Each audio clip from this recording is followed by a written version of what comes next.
5 بجے ادا کی جائے گی۔ بسم اللہ الرحمن الرحیم۔ عن سہل بن سعد رضی اللہ تعالی عنہ ان النبی صلی اللہ علیہ وسلم قال انی فرطکم علی الحوض من مر علی شرب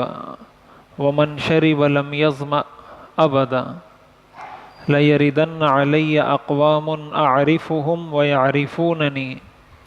ثم يحال بینی وبینہم فاقول انہم منی فیقال انک لا تدری ما احدثوا بعدک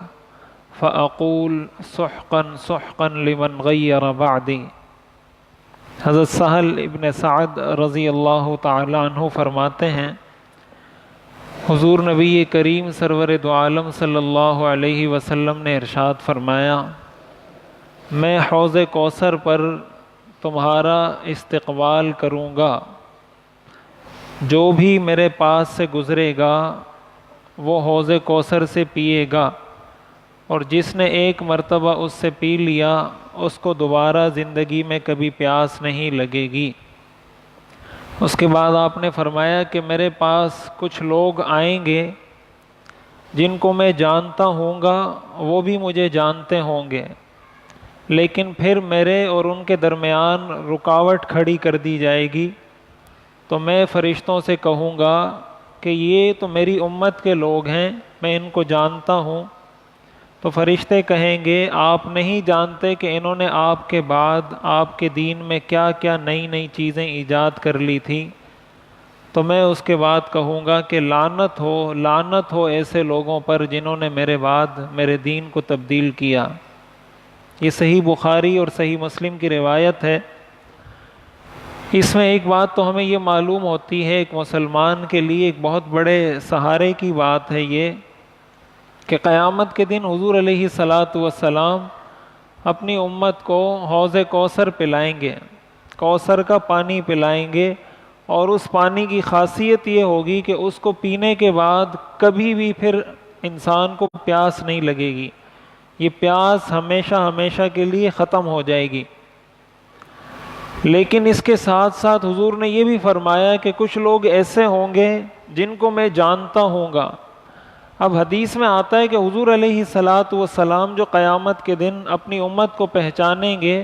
تو سجدوں کے نشانات سے پہچانیں گے کہ ان کے ماتھے پر، ان کے ہاتھوں پر، ان کے گھٹنوں پر جس جس عضو پر سجدہ کیا جاتا ہے، گھٹنے بھی سجدے میں لگتے ہیں، ہاتھ بھی لگتے ہیں، پیشانی بھی لگتی ہے، ان جگہوں پر ایک مخصوص روشنی ہوگی جو حضور علیہ الصلاۃ والسلام دیکھ کر پہچانیں گے کہ یہ میری امت کے لوگ ہیں۔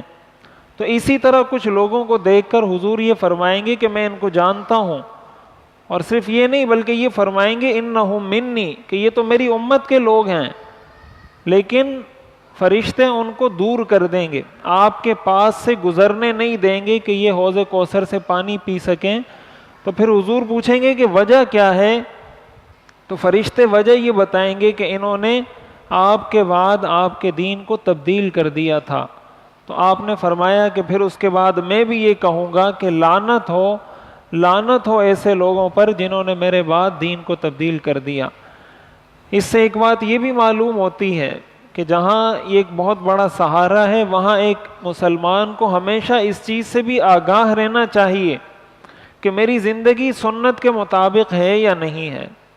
میں اپنی زندگی کو کتنے فیصد حضور علیہ الصلاۃ والسلام کی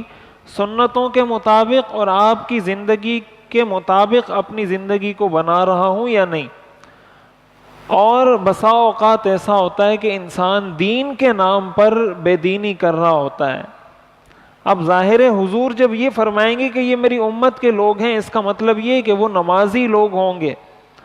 اس لیے کہ دوسری حدیث میں یہ آپ نے بڑے واضح الفاظ میں فرمایا کہ میں اپنی امت کو سجدوں کے نشانات سے پہچانوں گا۔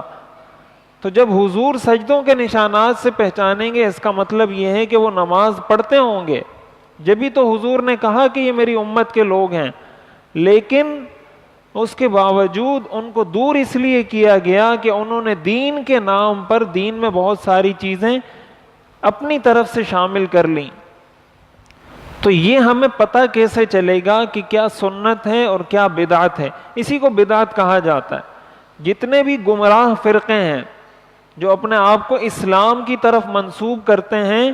اور گمراہی میں ہیں، وہ سارے کے سارے اس میں داخل ہیں، اس لیے کہ ان ساروں کی نسبت اسلام کی طرف ہے۔ وہ سارے اپنے آپ کو کہتے ہیں ہم مسلمان ہیں، اور ان کے بعض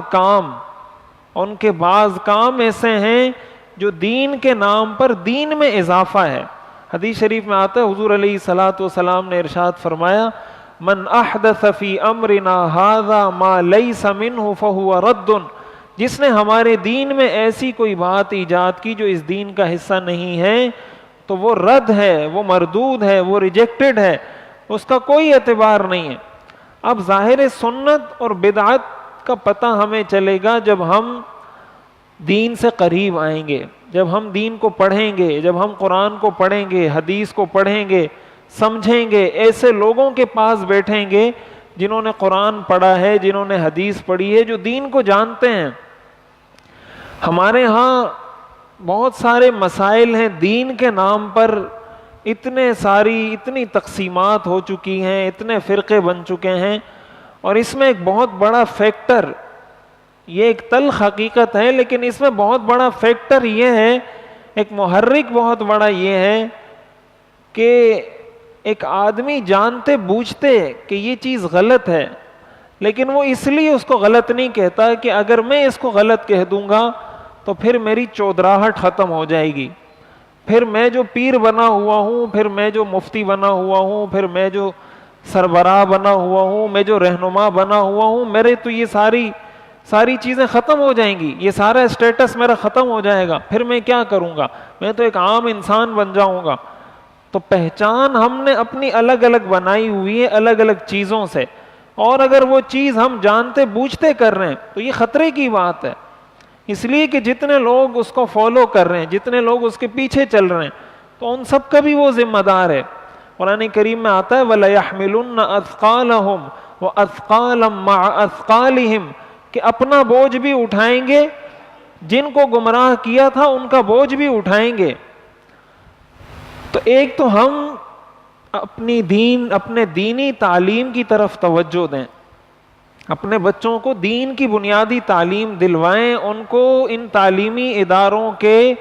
رحم و کرم پر مت چھوڑیں کہ بس آپ نے اسکول میں ڈال دیا بیغم ہو گئے، کیا سیکھ رہا ہے بچہ اسکول میں، کیا نہیں سیکھ رہا، کالج میں جا رہا ہے، یونیورسٹی میں جا رہا ہے، دین کے حوالے سے اپنا جو اس کی جو فیلڈ ہے اس کے حوالے سے تو سیکھ لے گا۔ ظاہر ہے ہمارے ہاں اسلامیات یہ ایسے استاد کو دی جاتی ہے اسکولوں میں جو بالکل کسی کام کا نہیں ہوتا، اس کو کہتے ہیں آپ اسلامیات پڑھاؤ، اس لیے وہ کہتے ہیں بس یہ تو اردو ہے، پڑھے گا، پڑھ کے سنا دے گا۔ تو نعرے ہم بہت لگاتے ہیں، ہر آدمی نعرہ لگاتا ہے کہ مجھ سے بڑا کوئی پکا مسلمان نہیں ہے، لیکن اسلام کو ہم وقعت نہیں دیتے، اسلام کو ہم جس کو کہتے ہیں نا کہ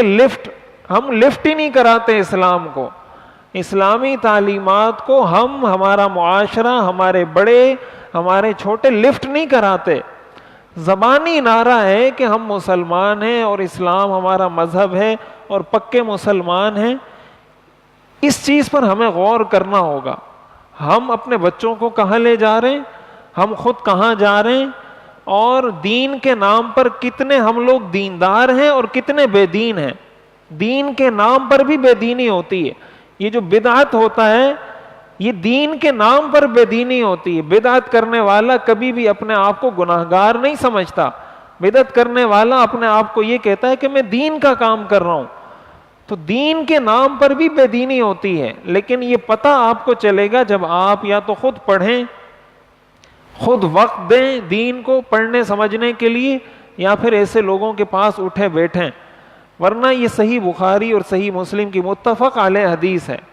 قیامت کے دن ایسے لوگوں کو حوض کوثر پر نہیں آنے دیا جائے گا۔ تو یہ ہمیں اچھے طریقے سے سمجھنا چاہیے، اور یہ کوئی افسانے نہیں ہے، یہ ایسا ہونا ہے، حضور نے فرما دیا تو اب ایسا ہونا ہے۔ اب ہم اس کے لیے کتنے تیار ہیں کتنے تیار نہیں، اس پہ ہمیں غور کرنا چاہیے۔ ہر چیز کے لیے ہمارے پاس وقت ہے، دین پڑھنے پڑھانے سمجھنے سمجھانے کے لیے ہمارے پاس وقت نہیں ہے۔ اپنے بچوں کی صحیح اسلامی خطوط پر تربیت کریں. ان کو آپ مولوی بناتے ہیں نہیں بناتے، مولوی بنانا فرض نہیں ہے بچوں کو، مسلمان بنانا فرض ہے، آپ کی ذمہ داری ہے. آپ سے قیامت کے دن پوچھا جائے گا اپنے بچے کو مسلمان بنایا تھا یا نہیں بنایا تھا. اور ظاہر ہے ہم اسی وقت اس قابل ہو سکتے ہیں کہ جب ہمیں خود پتہ ہو، ہم اپنی زندگی میں بھی دین لے کر آئیں، اپنے بچوں کی زندگی میں بھی دین لے کر آئیں، تب جا کر ہم یہ آس لگا سکتے ہیں کہ انشاءاللہ اللہ تعالی ہمیں بھی حضور کے ہاتھوں سے جام کوثر نصیب فرما دیں گے. اس لیے ایسی مجلسوں میں بیٹھنا چاہیے، ایسے لوگوں کے پاس بیٹھنا چاہیے. خود قرآن کریم پڑھیں، اس کی تلاوت کریں، علماء کے پاس بیٹھیں. تبلیغی حضرات ہیں جو جماعت کبھی جاتی ہے، کبھی شب جمعہ پہ جاتے ہیں، کبھی گشت کرتے ہیں، ان کے ساتھ شریکوں، کسی نہ کسی طرح اپنے آپ کو جوڑ کے رکھیں. جوڑے رہیں گے اپنے آپ کو تو بہت سارے جراثیم سے، بہت ساری باہر کی ماحول کے اثرات سے محفوظ رہیں گے. جب کٹ جائیں گے تو پھر اس کے بعد بچنا بہت مشکل ہوتا ہے. اللہ تعالی ہمیں سمجھنے اور عمل کرنے کی توفیق عطا